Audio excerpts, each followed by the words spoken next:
ఎవరమ్మా నువ్వు? మీరెవరు? ఇది మరీ బాగుంది. మా ఇంటికొచ్చి మమ్మల్నే మీరెవరని అడుగుతున్నావా? గడుసుదానివే. చెప్పమ్మా, ఇంతకీ ఎవరు నువ్వు?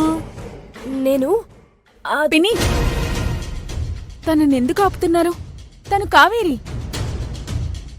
ఆ కావేరా, అంటే మీ రుక్మిణి పెద్ద కూతురు కదా? అదే స్వరాజ్యం. అల్లుడు గారు ఒక మతిమరి పేషెంట్ గురించి చెప్పారు కదా, అది వీళ్ళాయనే. బాబాయ్,